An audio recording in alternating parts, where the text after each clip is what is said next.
9월 달에는 뭐 박스권 장세가 나오면서 오히려 중소형주라든지 다른 종목들이 더 좋아질 수도 있습니다. 그런 시장을 조금 대비하는 차원에서 삼성전자는 한 32만 원권, 하이닉스 같은 경우는 한 230-40만 원 되면 일단 현금 비중을 조금 만들어 놓으시는 게 좋다. 고점에 거의 이제 뭐 몰빵했다 이런 분들은 대책이 없죠. 네, 그런 분들은 좀 기다리셔야 된다. 9,000포인트를 연말까지 가면 넘길 가능성은 높다라고 보고 있는데 얼추 이제 연말에 가면 한 10,000포인트 근처는 가지 않겠나 이렇게 보고 있습니다. 그러니까 물려 계신 분들도 그렇게 너무 이렇게 걱정하지 마시고 오히려 여유가 있으시면 조금 더 단가를 좀 살 때 낮추는 것도 하나의 방법일 수 있다라고 볼 수 있습니다.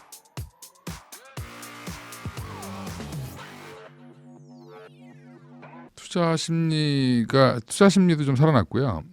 수급적으로는 미국의 이제 헤지펀드들이 5월부터 반도체 쪽을 좀 매도를 하면서 포트를 좀 많이 비웠었어요. 비웠던 부분들을 다시 이제 빠지니까 다시 채우는 그런 모습이 좀 나오고 있는 것 같고요.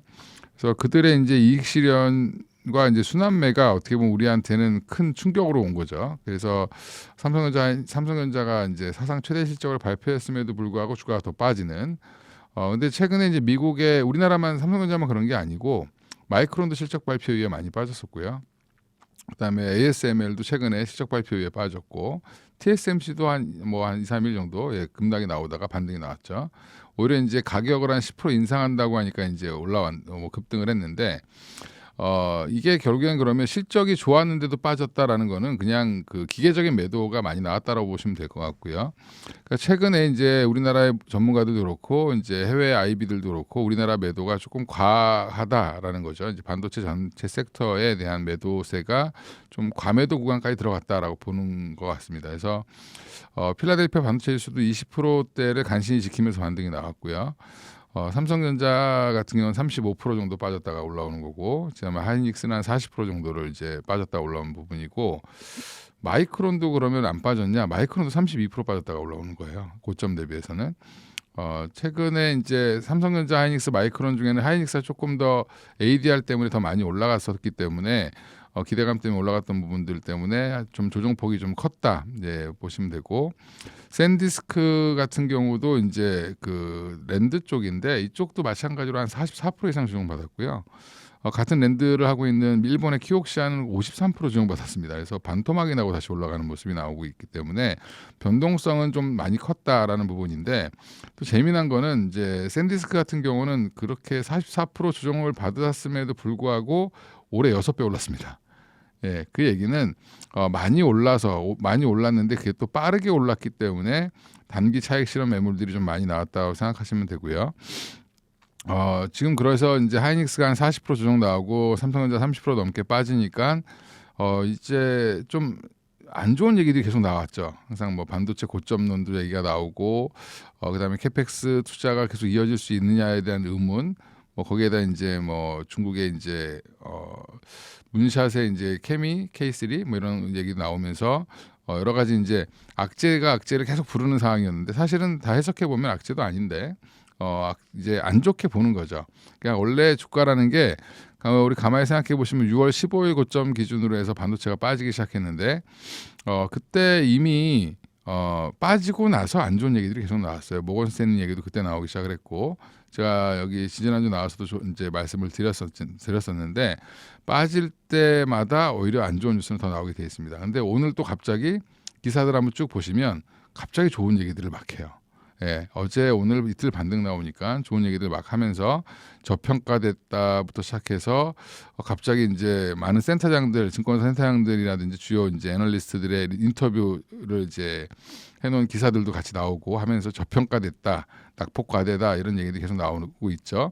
그럼 그 기사를 하루 이틀 만에 썼을까 생각해 보면 미리 써놨겠죠. 써놨다가 또 올라오니까 이제 내놓는 거죠. 그래서 결국에는 이제 투자의 심리, 그다음에 언론의 보도 이런 것들도 보면 다 애널리스트의 보고서조차도 빠질 때는 조금 안 좋은 뉘앙스를 쓰고요. 그다음에 올라갈 때는 좀 좋게 쓰는 그런 형태가 좀 보이고, 근데 중요한 건 이제 우리가 그래서 항상 흔들릴 때 실적을 보자라고 다들 얘기하죠. 숫자를 봐야 된다라고 얘기를 하는 건데, 지금은 숫자를 무시하고 주가가 빠졌던 시기였고, 그러니까 이거는 기술적인 조정이었다라고 생각하는 게 이제 정확한 답이고, 근데 이제 저 같은 사람들은 숫자가 바뀌지 않았는데 왜 자꾸 이렇게 빠질까라고 의심을 계속 했던 부분이고, 근데 중요한 거는 그 수급이 깡패라는 얘기가 있습니다. 이제 우리 그 업계에서는 돈 많은 사람이 파는데 배경에 재간이 없죠. 예, 근데 이제 결국엔 돈 많은 집단들, 뭐 기관이나 외국인들이나 이런 여러 이제 큰 돈을 갖고 자금 움직이는 쪽에서는 또 너무 많이 빠져 있으면 또 삽니다. 예, 그 얘기는 그래서 결국엔 그게 결국에는 기업의 가치에 맞게 주가는 올라가게 돼 있다라고 보시면 되고요.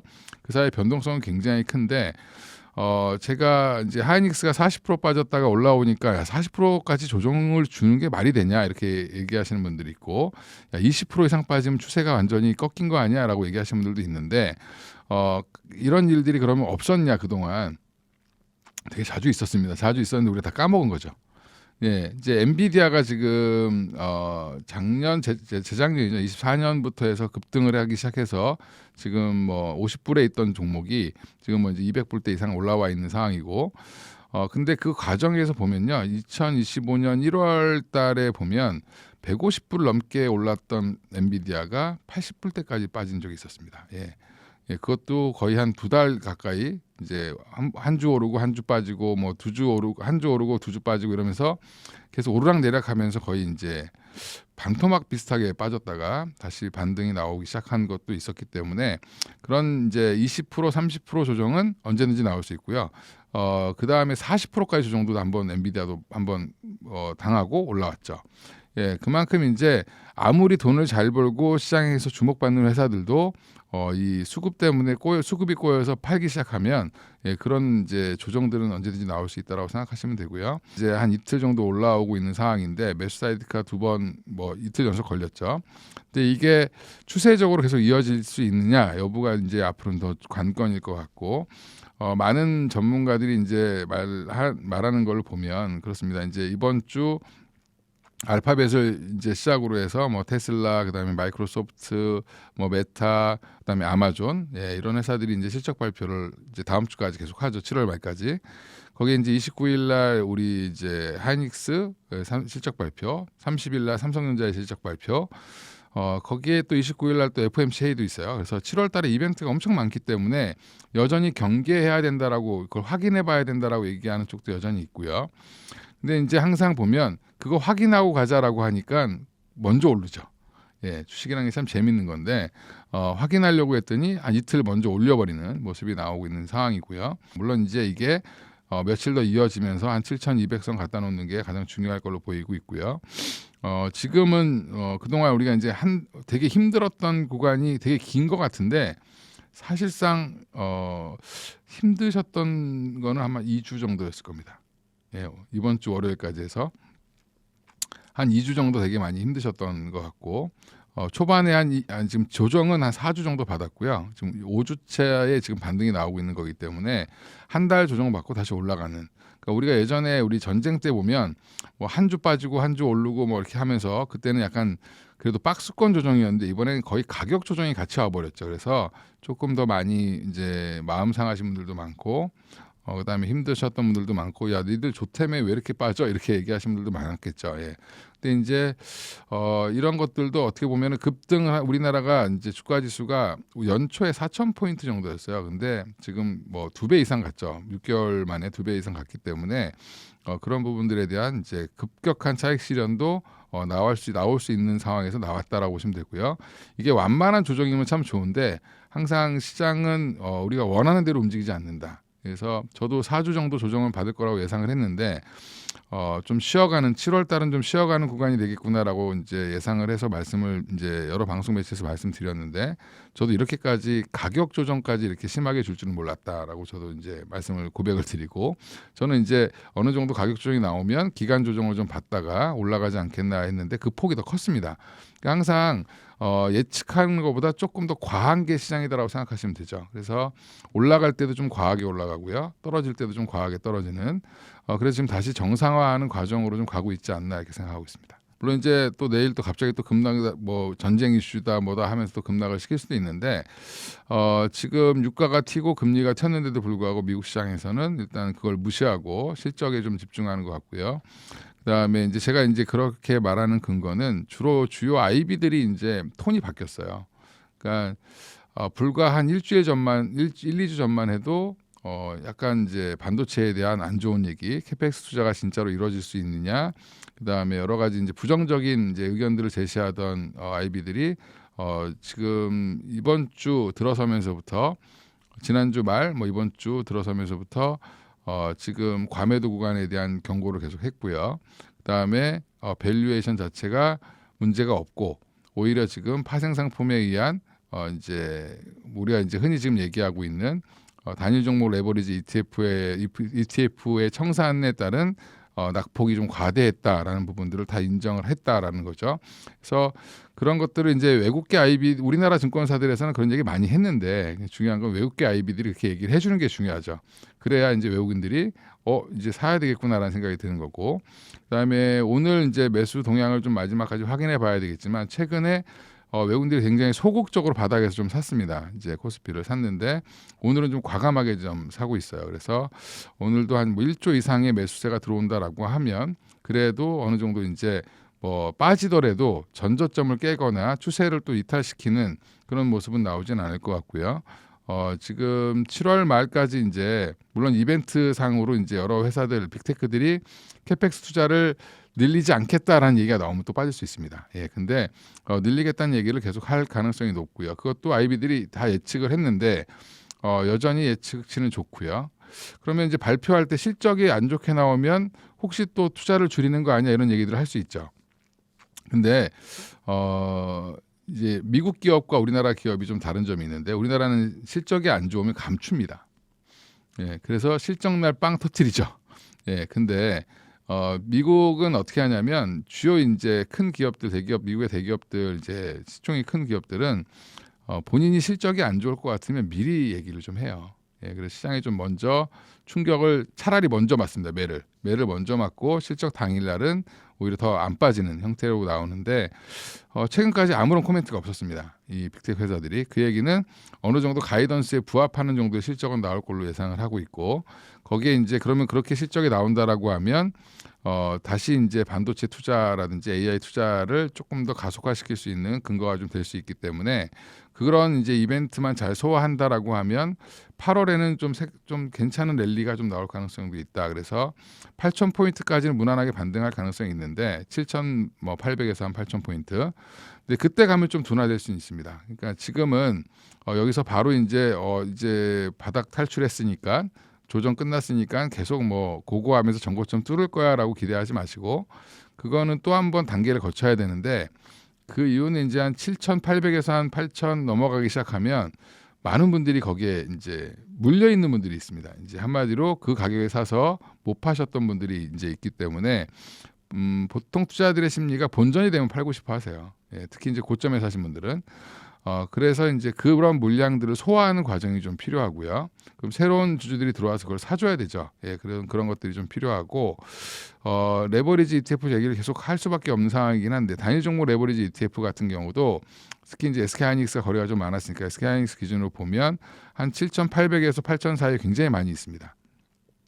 예, 그래서 그분들이 이제 물론 그게 제자리 온다고 해서 본전이 되진 않지만 어느 정도 이제 손해가 줄기 시작하면 매도가 나올 가능성이 있고요.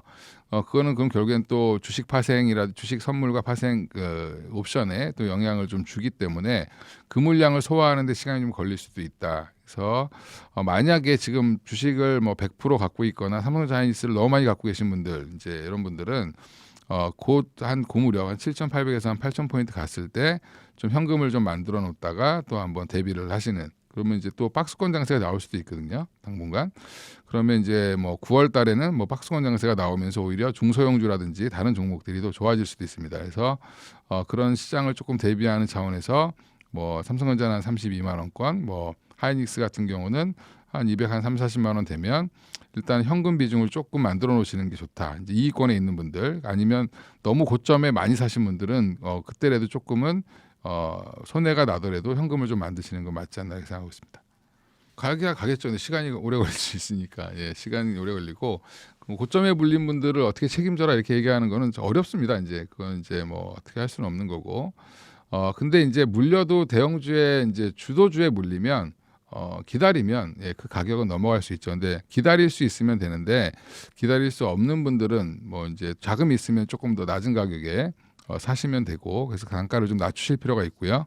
내가 근데 뭐 고점에 거의 이제 뭐 몰빵했다 이런 분들은 뭐 대책이 없죠. 네, 그런 분들은 좀 기다리셔야 된다.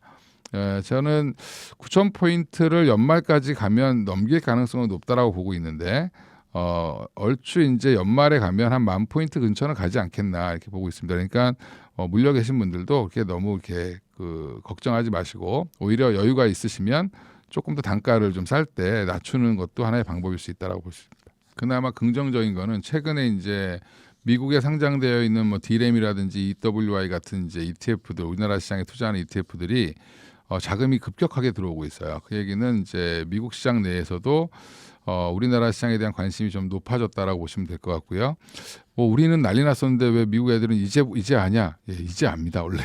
예, 우리가 미국 시장 투자할 때도 보면 생각해 보시면 그 당시 잘 나가던 엔비디아라든지 뭐 이런 그 알파벳이라든지 이런 회사들, 마이크로소프트 이런 회사들이 이미 좋았어요 많이. 예, 이미 많이 좋은 상태에서 들어간 것처럼 그들도 마찬가지로 이제 그렇게 들어오는 거고요. 신규 자금이 얼마나 들어오느냐가 되게 중요할 것 같고, 8,000포인트가 넘어가면 외국인들의 매수세는 둔화될 수밖에 없습니다. 그래서 8,000포인트 넘어가서의 핵심은 거기서 8,000에서 9,000을 가려면 새로운 외국인 자금들이 좀 더 들어온다든지 아니면 개인들이 손바뀜을 해서 들어와 줘야 되는 거죠. 그래서 그 개인들의 또 자금이 들어온다든지 이런 것들이 조금 좀 나와줘야 된다라고 보고 있고요. 그래서 속도가 예전처럼 빠르지 않을 겁니다. 그래서 지금 너무 기대를 크게 하시기보다는 조금은 좀 보수적으로 보시고, 8,000포인트 근처 가면 조금 무거워질 수 있다라는 것들 좀 인지하시면서 그때는 좀 현금 만들어 놓고 좀 종목 장세가 또 나올 수도 있어요. 한 9월, 10월 되면. 예, 그래서 종목 장세가 나오면서 또 이제 반도체는 실적 확인하고 뭐 투자 관련된 것들 확인해 가면서 조금 스텝 바이 스텝으로 좀 천천히 가지 않을까. 그러면 천천히 가게 되면 단일 종목 레버리지 ETF 하지 말라 그래도 하라 그래도 안 해요. 이제 투자하시는 분들이 재미가 없으니까. 예, 그러면 그렇게 되면 좀 전반적으로 지금 너무 삼성전자 하이닉스에 쏠렸던 수급들도 조금 다른 데로 온기가 좀 퍼질 가능성이 있다 이렇게 보고 있습니다. 6천선을 왜 근거가 중요한데, 6천선이면 우리나라 코스피 12개월 포워드 PER로 5배입니다. 예, 그럼 반토막 나는 거예요. 우리나라 평균이 10배인데 10년 평균이 10배였습니다. 우리가 저기 2,000포인트 있을 때도 10배였습니다. 예, 근데 지금 7,000포인트 왔는데 오늘 아마 이 정도 되면 6배가 될랑말랑 할 거예요. 그러니까 지금 물론 이제 그 숫자를 그 영업 가이던스죠. 앞으로 벌어들일 돈에 대한 추정치가 정확하냐 안 정확하냐는 좀 별개로 하더라도 6,000포인트 정도면은 그냥 밸류상으로 반토막 나기 때문에 그 이상은 빠지기 어렵다고 보는 거죠. 그 정도 빠지면, 근데 뭐 그게 중요하냐, 빠지면 더 빠지던데 이렇게 생각하시는 분들 있죠. 니들이 뭐 7배 미치면 뭐 무조건 사야 된다며, 더 빠지지 않는다며, 근데 왜 5배까지 얘기해? 이렇게 얘기하잖아요.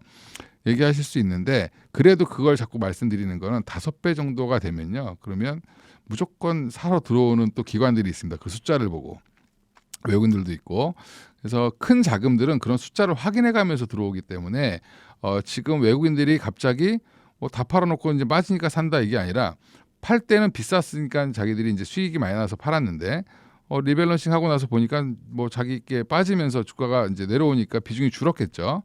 근데 밸류에이션이 너무 싸. 예, 그러면 들어오는 겁니다. 예, 그래서 지금 5배 밑으로 깨기에는 어렵죠. 어떤 나라도 5배 밑으로 깨기는 좀 어렵습니다. 그래서 지금 상황은 거기까지는 이제 마지노선을 지금 정한 걸로 보이고, 지금 항상 증권사가 이게 위아래 밴드를 정하잖아요.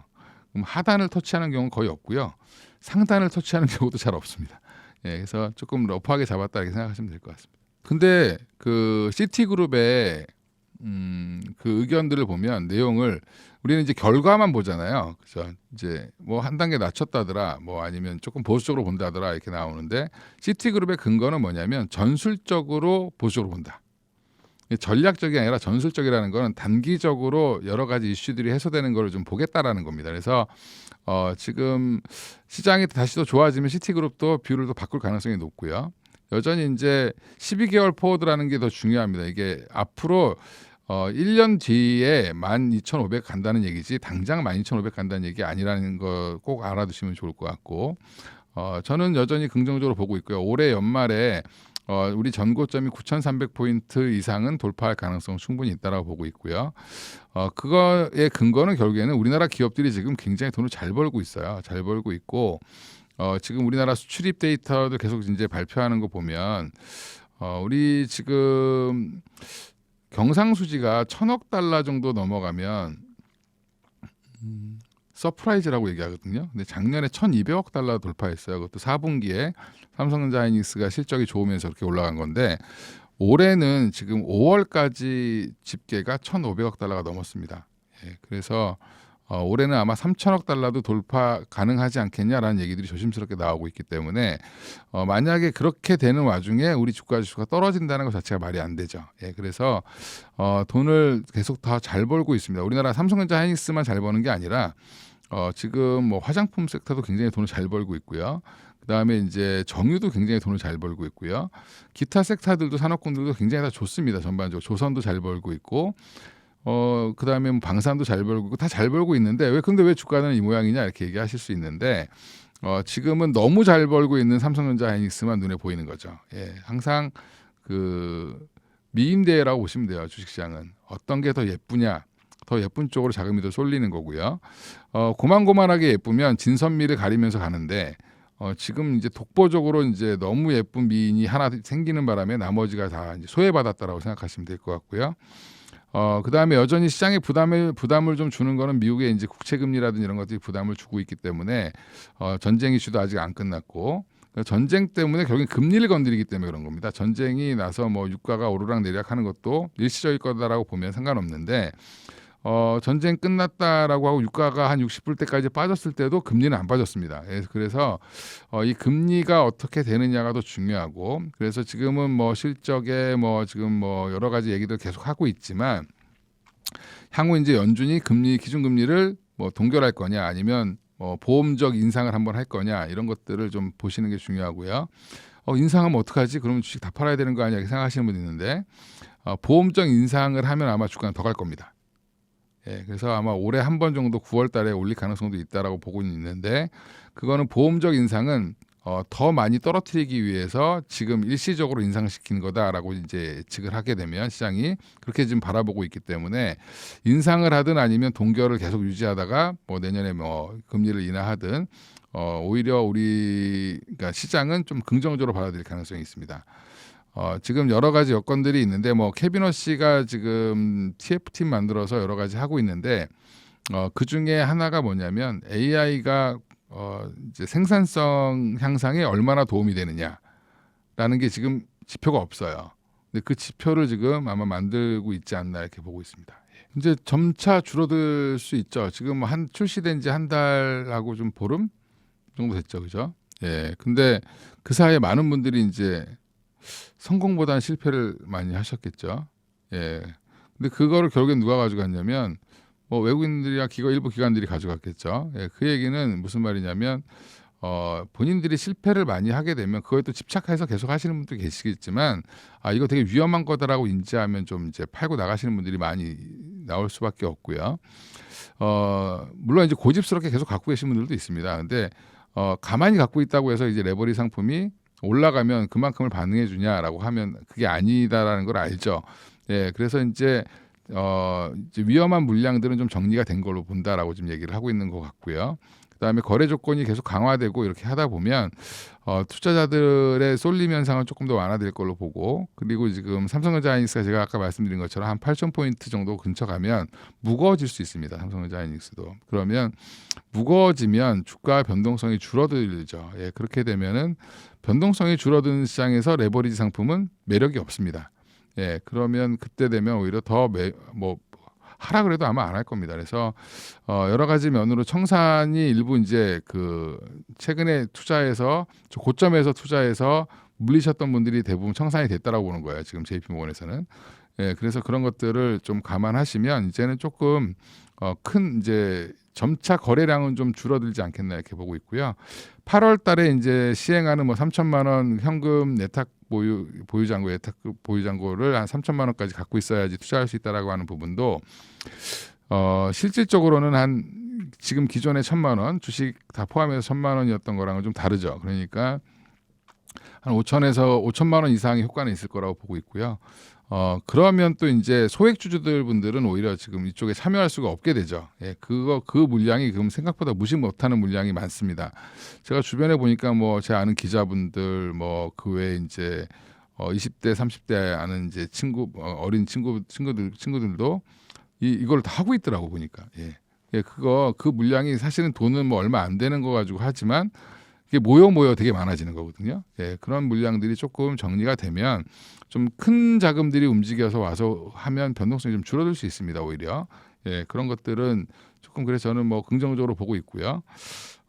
물론 이제 대책이 조금 더 강화돼야 될 필요는 있다라고는 개인적으로 보고 있습니다. 이제 우리가 5월 중순부터 이미 빠진 종목들이 많이 있었고요. 근데 6월 초부터 또 빠진 종목들도 많아요.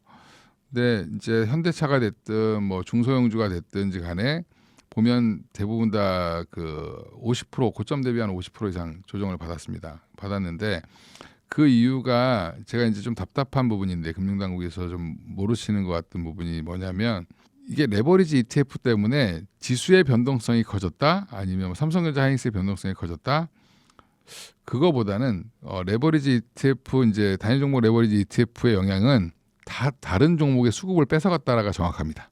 정답이 거기에 있습니다. 그래서 현대차 팔아서 글로 가고 코스닥 팔아서 글로 가고 5월 달까지 이제 제가 통계를 본 거로는 그러니까 6월이죠. 6월 말 기준으로 본 거 보면 코스닥 팔아서 다 절로 단일 종목 레버리지로 갔었어요. 개인이 이제 코스닥 생기고 한 번도 판 적이 없어요. 그 코스닥을 순매도한 적이 없습니다. 근데 이번에는 한 19조 8천억 정도 순매도한 걸로 보이고 오히려 단일 종목 레버리지는 한 14조 가까이 샀어요. 그 얘기는 그거 팔아 갖고 샀는데 그것도 부족해서 코스피에 있는 다른 종목들도 팔아서 가신 거죠. 그래서 이게 보면 최근에 하락한 종목들 보면 거래가 터지면서 막 폭락이 나온 게 아니라 흘러내렸죠. 5월 말부터 쭉 흘러내리는 6월 초 5월 말부터 쭉 흘러내리는 모습이에요. 흘러내렸다는 건 뭐냐면 거래 없이 빠지는 겁니다. 그럼 특별하게 적극적으로 사는 사람도 없는데 계속 조금씩 파니까 쭉 흘러내리는 계좌가 약간 녹는 형태라고 보면 되는데 그렇게 된 종목들이 굉장히 많습니다. 그래서 저는 오히려 제 종목 장세를 얘기하는 이유가 뭐냐면 이번에 반등 나올 때는 아마 다 같이 오늘처럼 반등이 다 같이 나올 텐데 삼성전자 하이닉스의 일시적인 쏠림은 언제든지 나올 수 있고요. 대신에 삼성전자 하이닉스의 변동성이 줄어들면 다른 종목으로 이제 그 확산 효과가 좀 나올 걸로 보이고 단일 종목 레버리지 ETF 거래가 좀 줄어들면서 종목의 온기가 오히려 또 퍼질 가능성이 있다. 그래서 지금 그런 종목들 50%씩 빠진 종목들이 특별하게 문제가 있어서 빠진 종목은 없어요. 그러니까 지금 보면 다 수급 때문에 빠졌거든요. 지금 모든 애널리스트들이 지금 당황하고 있는 것 중에 하나, 종목 섹터 애널리스트들이 당황하고 있는 건 뭐냐면 자기가 팔로우하고 있는 커버하고 있는 종목들이 빠진 이유가 명확한 게 없다. 그 얘기는 결국에는 삼성전자 하이닉스를 사러 가는 수급도 있었겠지만 또 레버리지를 사서 글로 가려고 하는 세력들도 있는 거죠. 그래서 그게 극대화되기 시작한 게 6월부터 이제 현재 한 7월 초까지였다라고 생각하시면 되고요. 그것도 이제 어느 정도 마무리 국면에 들어간다라고 보면 돌아서서 보니까 이 종목이 너무 다 싸진 거지 다들. 그래서 제가 9,000포인트 넘어갈 때는 시장에서 살만한 종목이 없었습니다. 다 너무 높아서 가격이. 근데 지금은 돌아보면 그냥 아무거나 주워도 한 30%는 수익 나겠구나. 지금 그래서 주워 먹기 장이 나올 수도 있다. 수급이 다 비어 있어요. 그러면 그거를 이제 기관들도 인지하고 있기 때문에 이제 수익률 게임하러 들어올 때 그런 종목들을 사서 바닥에서 들어 올릴 때는요, 이제 30에서 50%가 금방 올라옵니다. 그런 종목들이 지금 굉장히 많아졌습니다. 그래서 저는 오히려 8, 9월 달, 8월 말, 9월 초 뭐 이렇게 되면 또 종목 장세가 생각보다 좀 나올 가능성이 있다고 보고 있습니다. 근데 알파벳이 친절하지 않아서 가이던스에 물어보면 자꾸 이렇게 발표할 때 기자들이 물어보잖아요. 물어보면 두리뭉실하게 얘기합니다. 원래 알파벳이 약간 좀 그런데 일단 투자 가이던스를 보는 게 제일 중요할 것 같고 돈은 아마 잘 벌었을 겁니다. 아마 근데 잘 벌었는데 얼마나 벌었는지도 되게 중요하겠죠. 그러니까 돈을 잘 벌고 있다는 게 보여야 이제 얘네들이 빚을 많이 안 내고 투자할 수 있겠구나 뭐 이렇게 이제 생각할 거고 시장에서는 그다음에 앞으로 캐펙스 투자를 어떻게 할 거다. 내가 이제 AI 데이터 센터를 얼마나 더 지을 거다. 아니면 이제 구글 같은 경우는 TPU 이제 관련돼서도 또 이제 투자 얘기가 좀 나올 거예요. 그러면 구글은 자체 칩을 갖고 있는 TPU라는 걸 갖고 있기 때문에 그거를 만약에 더 만들어낸다라고 얘기하면 우리나라 삼성전자 입장에서는 나쁠 게 하나도 없죠. 그 옆에 들어가는 HBM 우리가 또 제공을 해줘야 되니까. 그래서 같이 따라간다라고 보면은 구글에 이제 주목해야 될 부분은 앞으로 이제 본인들의 반도체를 어떻게 만들 건지, 그 다음에 또 이제 캐펙스 투자를 얼마나 계속 지속적으로 될 건지 이제 발표하는 게 중요한데요. 자세하게 얘기를 잘 안 해줘요. 그러니까 큰 틀만 아마 얘기할 겁니다. 자세하게 얘기해주는 기업은 마이크로소프트, 메타 이런 종목들이 좀 자세하게 얘기해주죠. 그런 회사들이. 그러면 지금 우리가 빅테크라고 얘기하지만 가장 돈이 많은 기업이 마이크로소프트고 현금이. 그다음에 돈이 그 다음으로 많은 회사가 알파벳입니다. 구글이죠. 메타가 돈이 제일 없어요, 사실은. 메타가 돈을 그렇게 잘 버는데도 현금을 제일 조금 갖고 있고요. 그 다음에 아마존이 조금 안 좋고 현금 상태가. 그래서 그런 이제 안 좋은 기업들이 또 어떻게 발표하느냐, 자금 조달 어떻게 할 거냐 이런 부분들도 앞으로 좀 보셔야 되고. 그래서 아마 이번 주보다는 제가 다음 주가 더 이제 중요하다. 그래서 마이크로소프트가 또 어떻게 얘기해 주느냐, 뭐 아마존이 어떻게 얘기하느냐, 그 다음에 메타가 어떻게 얘기하느냐 이게 더 많이 걸려 있고요. 아무도 주목하고 있지 않은 뭐 인텔이라든지 인텔도 이번 주에 발표를 하고 뭐 테슬라도 발표를 하는데 테슬라 발표 때는 오히려 이제 로봇 관련된 이슈가 어떻게 진행될 건지 그쪽 관심이 좀 있을 거고요. 그 다음에 이제 옵티머스 관련된 질문이 나올 거예요. 그럼 어떻게 그걸 하고 있다 이런 얘기들 나올 거고, 그 다음에 뭐 이제 인텔 같은 경우는 이제 앞으로 이제 가이던스 되게 중요하겠죠. 지금 ASML 그 TSMC 보면은 가이던스가 다 좋았어요. 좋았고 투자가 더 많이 한다고 했기 때문에 그러면 주문이 더 많이 있다라는 얘기죠. 그렇죠? 그리고 가격도 올린다고 얘기했고 TSMC는 그러면 이제 뭐 메타 지금 구글만 딱 보고는 실망할 수도 있을 수도 있습니다. 왜냐하면 자세히 얘기 안 해주니까. 그래도 이제 추론을 하겠죠. 여러 보고서들이 나올 건데 저는 뭐 투자를 줄일 사항은 아니다. 지금 중국이 막 쫓아오고 있는데 지금 특히 이제 제미나이는 이번에 나온 이제 그러니까 케미3죠. 케미 K3. 그거보다 지금 성능이 떨어지는 걸로 나오고 있습니다. 그래서 아마 투자를 더 가열차게 할 걸로 예상을 하고 있습니다.